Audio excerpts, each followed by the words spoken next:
G'day members, listeners. Here we are, just our preview of Moonee Valley tomorrow on the 6th of June. It looks to be a very tricky day, and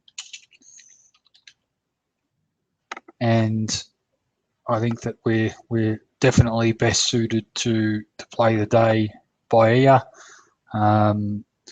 The rail's out 2 metres. We raced there last Saturday. From all reports, the track will be in similar order to what it was last week. I don't think the inside will be any better than it was last week. I expect that it'll probably, again, suit horses that are running on down the outside. So until we sort of can establish a pattern and bet with some confidence, we'll just tiptoe through the day and take it race by race. If we've got some big value runners later in the day, we can possibly back those a little bit earlier as they leave us with a little bit to play with. But yeah, we'll just see how we go. It's not easy. So just with the first race, I'll just quickly put in some prices here and it will populate.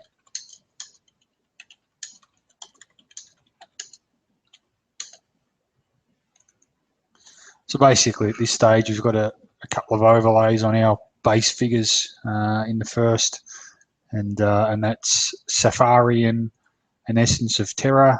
You should have got the alert earlier today that we will back Safarian. I thought this horse trialled quite well at Cranbourne, and sort of just looking back now, the horse that flew down the outside in that trial, or not flew, but got home well enough down the outside, Palmer Love. I thought that I thought its win on debut at Seymour was quite solid, and I thought that Safarian, probably had a pretty easy trial on that occasion. Then came out Safarian, and it was able to win quite comfortably by almost 2 lengths in a maiden at Geelong Synthetic, and it beat a horse called Belmaya by 1.8 lengths. Belmaya was coming off a decent run at Echuca where it was beaten 1.3 lengths by Al Kashef, and Al Kashef worked home quite well at Moonee Valley last Saturday behind King Like, and he was only beaten 2.3 lengths. And King Like comes through what's probably definitely the strongest 2-year-old form line through Bassett. He was beaten 1.3 lengths by Bassett on debut at Caulfield. And I think that the form ties in really well. And then when I did the videos of Safari, and again, the horse was basically just a bit worse in midfield and very wide. And if you race like that around Geelong Synthetic, you're losing significant ground. Sort of once you're getting around that hairpin turn, you're just running backwards. It's very difficult for horses to be able to race like that and win. And this horse was able to race like that on debut and win, pulling away from them and doing so through Belmaya, whose form line, probably reads pretty well. I'm not sure why this horse is $6. It's probably one of 2 things. The first thing is I'm wrong, and the horse isn't as good as I think. That's the first one. And the second one is the horse is coming off a win at the Geelong Synthetic, and the market just isn't quite sure or willing to latch onto the horse. But the way the horse trialled at Cranbourne on the wet ground, it sort of gives me good confidence that this horse will handle the wet. So I think that this horse will run really well. I think it's good value, and I'd be very disappointed if this horse isn't right in the finish. I think we've secured pretty good overs and good luck. So hopefully it goes quite well. On to race 2, and in this particular event, there's a couple of scratchings here. Betsy comes out and stage coup, and I'll just get some prices. And again, it'll populate. So, look, there's not a great deal of value around at this stage, but certainly Activella, we've got it, call it around $2, and they're currently betting. That's not an accurate price. Oh, yeah, we've got it 210, and it's about 210. So, look, it's bang on. I thought the horse ran really well last week. It certainly showed a really good turn of foot and was able to produce a good win. And I think that it all reads pretty well that the horse can do it again. Barrier 2, it should be able to get a good run. It's possible that it could probably hold a handy spot here, and there's no reason why it probably can't back up and run well again from last week. They didn't really go overly hard early through the middle and early stages of that race, and the horse wound up really nicely from the 400 home and had quite strong closing sectional. So I don't really think it's going to be that would be a gut buster or anything, and I don't think that the mile will really affect this horse. So, look, I think he's going to go quite well, and I can see him running really well again. The other horse that's value at this stage is Mr. Pago. Look, this horse was really good behind King's Dance and Dan Zephyr at Pakenham, second up. It was quite a good run. He then hit a wet track at Warrnambool behind Warrior King, and I think that was just a little bit of a forgive, and we obviously had him going for a pretty good result at Flemington, back onto a firmer surface, and he wound up really well late. He rocketed home. It was quite a strong run. I think that this horse is clearly a big danger, and certainly if the track's conducive to the run-ons in the first, small field, big sprint, this horse, I could have him a little bit shorter as well. So I think he's going really well, this horse, and as long as the track's not too wet, I can see him, being a big run-on here down the middle. So race 2 at this stage, we've got Activella and Mr. Pago. But look, there's definitely, call it 750 and 7, 9 and 850. There's not much between them. So our map adjustments, which we haven't completed yet, will certainly have a pretty strong bearing on where our figures end up for this race. On the race 3. Here we have a benchmark 84 for the fillies and mares, and again, I'll just enter the prices. You can see they'll populate.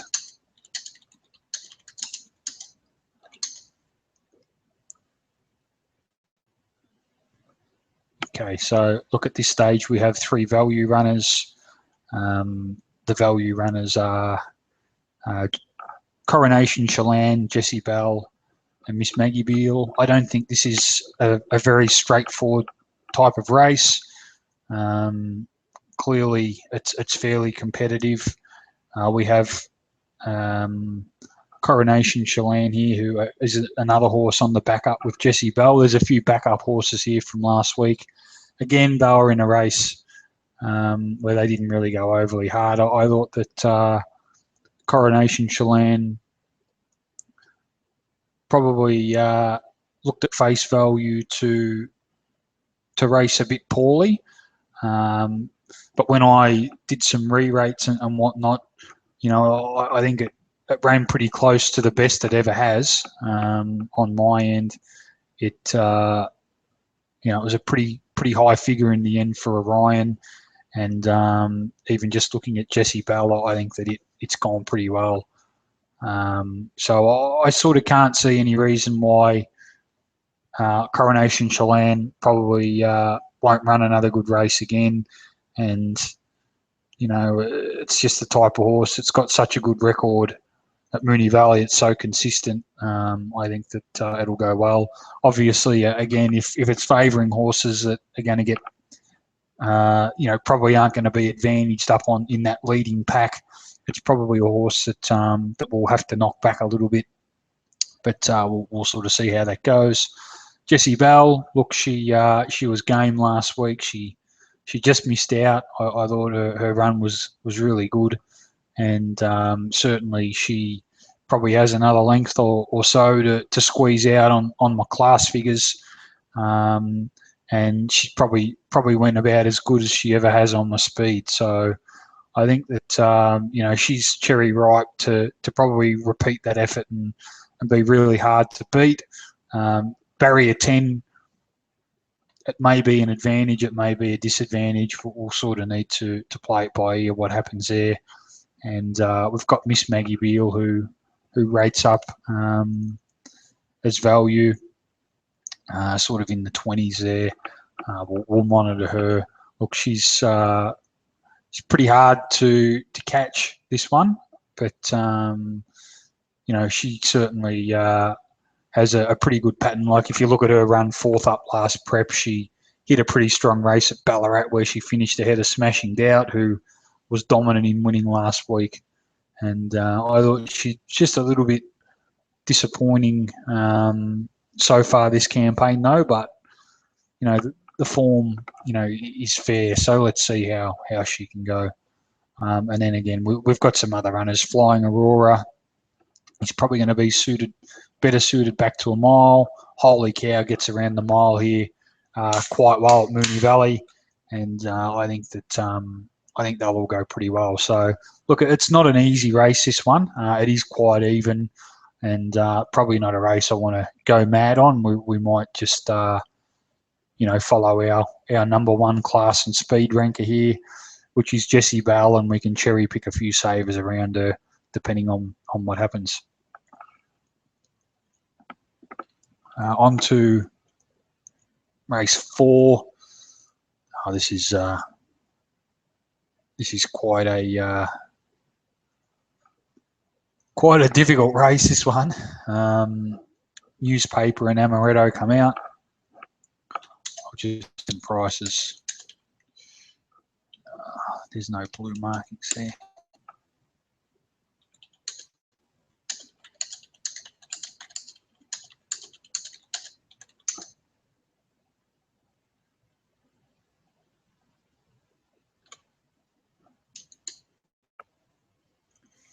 So look, at this stage, this is definitely not a race I really want to probably get involved in backing any runners early. We've got a little bit to go here. So in saying that, though, I'm pretty happy with the rating structure of the race. I can't really see a lot that's wrong from my end. There's obviously a few discrepancies with the market.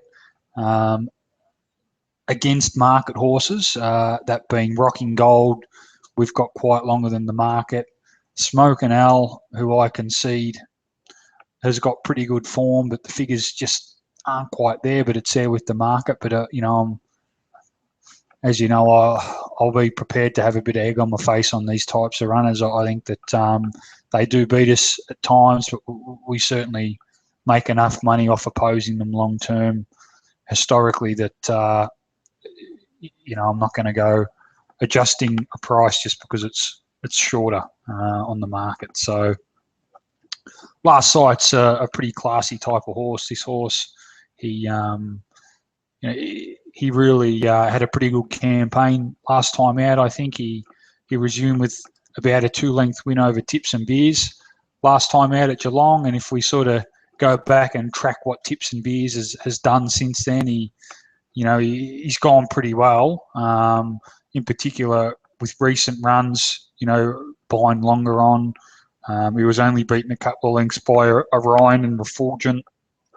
That form stacks up quite well coming through Moonee Valley last week, and also good form behind Parolic. So although the recent form of Tips and Beers sort of suggests that if Last Sight can sort of resume at the level he was at last campaign, that he's certainly going to be well in the money here, and even he's got a run there where he wasn't far from the bowler. So it all ties in really well with his horse. Obviously, he's got a little bit of weight, and what they do from the gate, I'm not quite sure, but he's certainly there.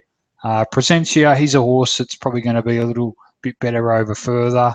He's got to account for that barrier there, barrier 14. Look, Mio Dio is a horse we had rated quite highly through the week, and he was scratched for this. Pretty interested in this horse tomorrow. I think he can probably run a pretty big race. This horse, I think that he's a pretty good 20-1 shot. And then all the way down the Johnny Ruboy, who's the other value runner at this stage, and he comes through some pretty good runs last campaign, sort of around the mark, without being great, and just been tracking him. He hasn't had a great deal of luck this campaign, and his last couple of runs have been quite good, I think. And I think this horse is ready. It's just whether or not the pattern suits him. And on to race 5.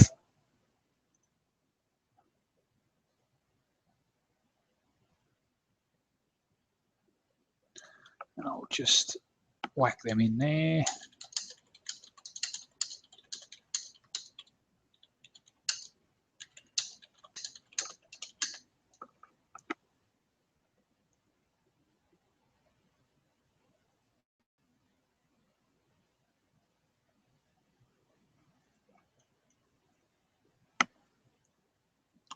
And here we go. So onto this race, members. We've got this at 2.9. It's about 3. We're sort of around the mark there. I've got Alaska at, call it 50-1. It's 50-1. I've got Wild Rain at 4.3. It's 5. And Duke of Brunswick, we've got about 4 point mid-4s, and it's mid-4s. It's basically right there. So again, the way the track pays and the pattern will, no doubt have a big bearing, but certainly my figures here suggest that it's between 3 horses, and the market sort of agrees. So it doesn't look to be a huge edge at this stage. Just sort of having a look at Duke of Brunswick, he seems to be firming up. We've got this is actually 3.7 UBET, so that sort of changes the landscape of the race. I think this horse will go pretty well. We've got this. I thought his run in Adelaide was really good. Pretty high class figure. I think he's probably got a fitness edge on the other couple, and it seems to probably suit the way he's going to be racing. But he's been a little bit costly this campaign, but he's certainly there. Wild Rain's going quite well. Good win last start. It was obviously a little bit disappointing at Flemington first up down the straight, and it was sort of pretty well fancied that day and did nothing. I'm not exactly sure what transpired and what the reasoning was, but if we sort of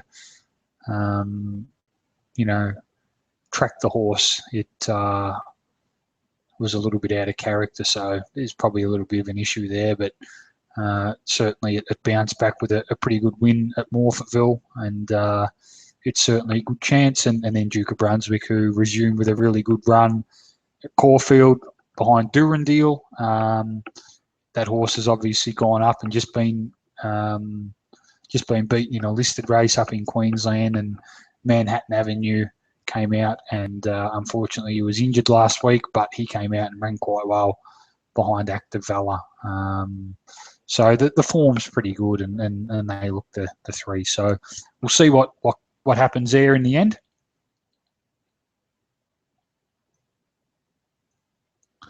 On to race 6. And here, we'll just whack races in here.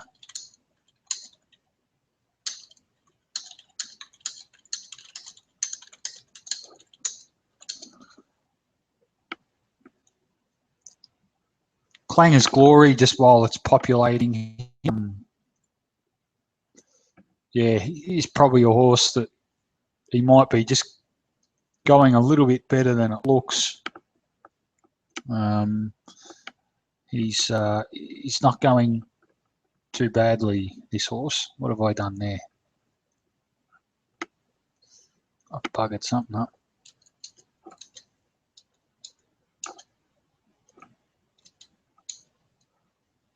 Burning Front, Tankster, Arctic Song, Seattle Light.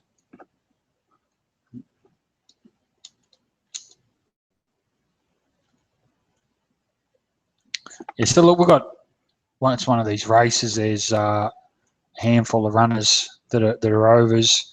I've actually given a hefty penalty to yesterday's songs, basically because from barrier 14, it's just going to get back, which it does, and I think it's probably going to be suited anyway by the way that the track's racing at this time of the day. The problem is I have with this horse and why I've penalised it is it just may be a little bit too far back, and if he's sort of a length or two, sort of further back than where he really wants to be, and he's probably going to, lose a length or two coming around the bend at Moonee Valley, then he's sort of 3 or 4 lengths. It's hard with this horse. What do we do? If we look at the map, we certainly have some queries, and we've penalised him for that. But he still comes out at $1.70 when he's evens. And then if we look at his run last start in the Goodwood over in Adelaide, it was a big run. He's had pretty much the best last 800 of the race, and he's nabbed Blackheart Bart, so he's ran a better last 800 than Blackheart Bart. He's had the second best last 400, so there's absolutely no doubting this horse is a class above this field. The question really is, is he going to be able to get into the right spot? And I probably think that out over 1,500 is a big positive. I think they've wasted a couple of runs on this horse at 1,200 and 1,100, 1,200. They obviously had a view to running in the Goodwood, but I certainly think this horse is a 1,400 metre range horse. So I think he'll go very well, and if he gets the breaks, he'll be winning. So that's that. On to the next, which is race 7.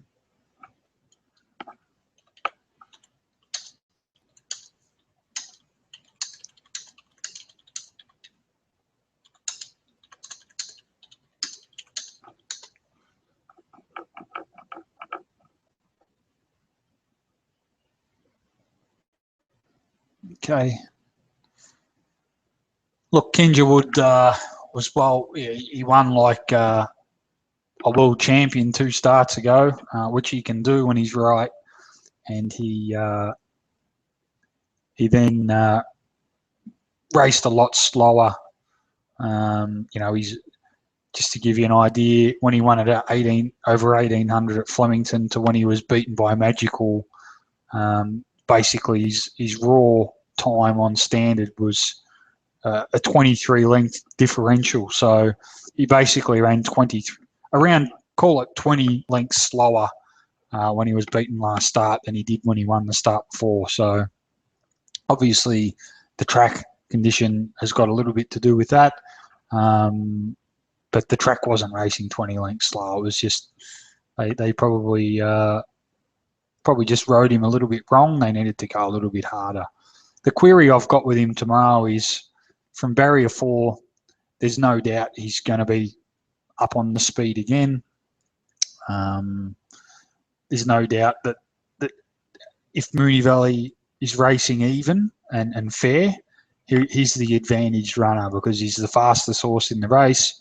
He's got the most class. he's going to get the best run, and he'll be the hardest to beat.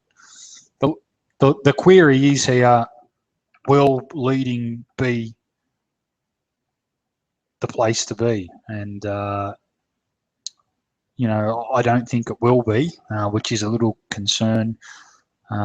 So I wouldn't be surprised to maybe see this horse drift, or at least, you know, probably not really be well fancied until, you know, the punters out there can ascertain what the track's actually doing.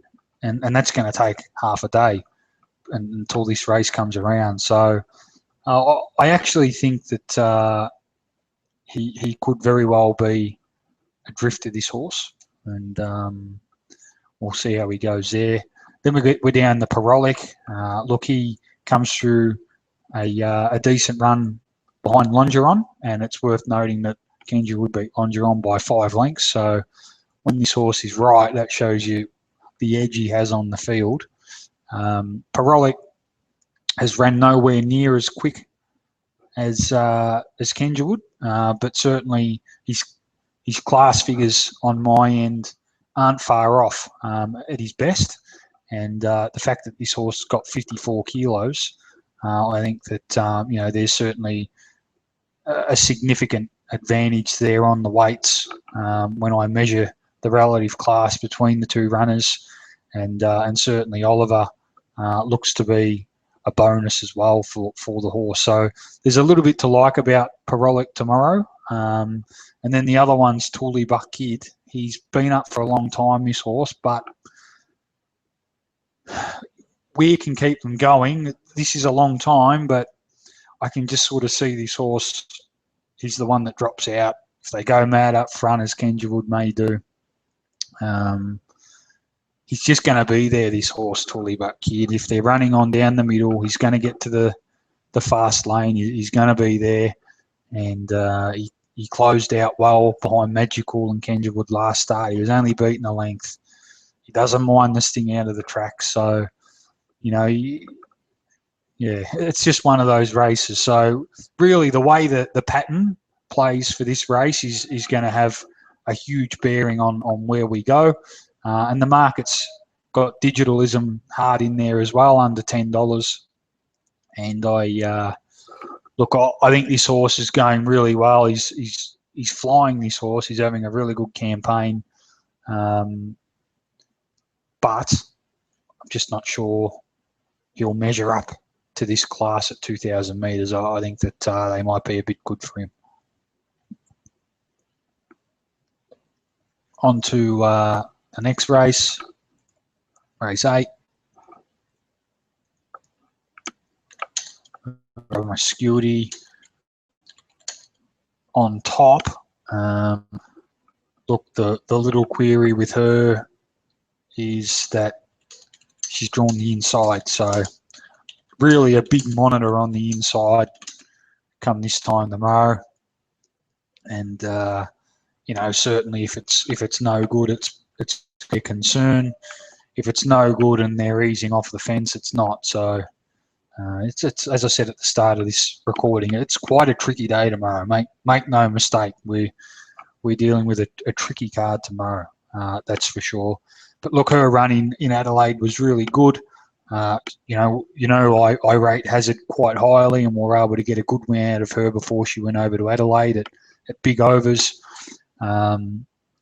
Again, ideally, generally on a given day, you know, if you can, you know, rate like this in a race at Moonee Valley and have Oliver on board from an inside gate and manage to get off the fence, then they're the types of horses, you know, that you can go quite well off.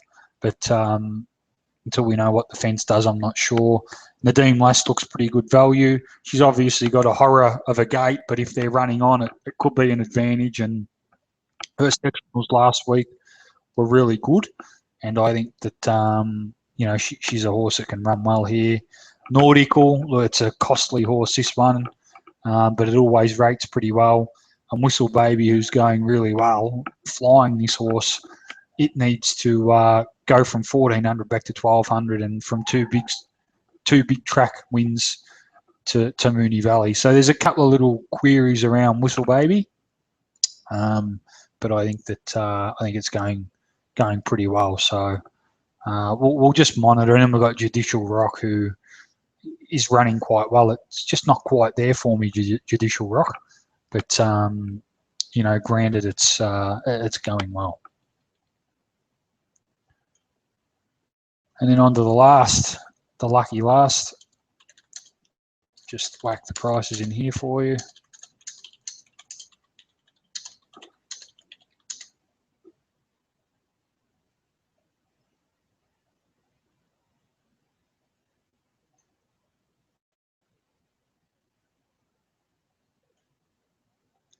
Yeah, that says it all.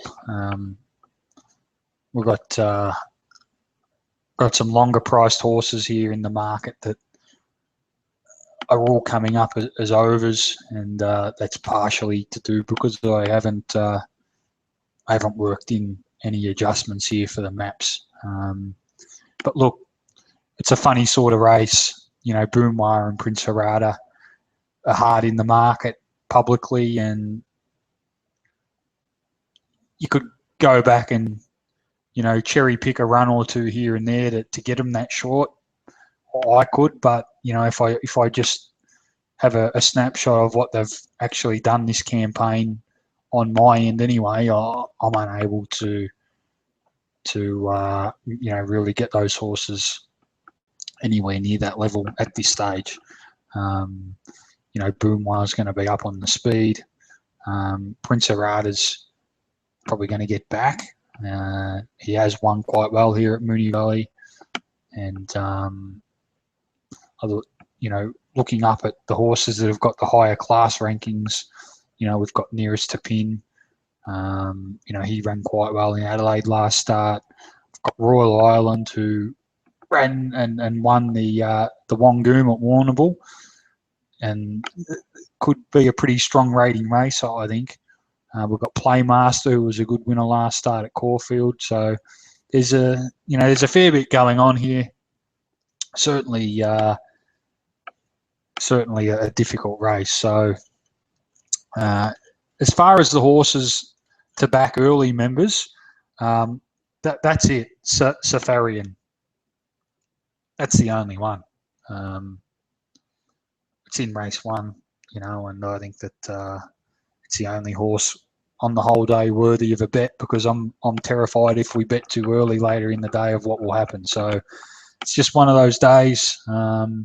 It's a very difficult card. It's never easy at Moonee Valley. It wasn't easy last week, and it looks harder this week. So we have to try and be as astute as possible and limit our exposure where we can. So the other early bet I had was in the Derby up in Queensland. As I mentioned in the instant message before, I've had a little bit on Spur on Gold each way. I think that the horse 2 starts back at Caulfield, he's on my end. His class figure was almost identical to Master of Arts.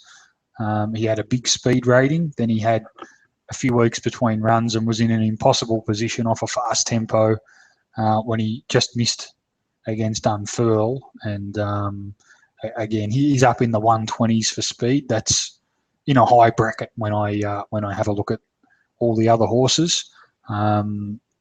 Certainly Werther is a legitimate favourite, and he's going to run quite well. So but I really think that Spur on Gold will go quite well. So good luck with that. And anyway, I've probably waffled on a bit too long. I hope you enjoyed that. And if you've got any questions, just jump on the instant messaging, and we'll catch you then.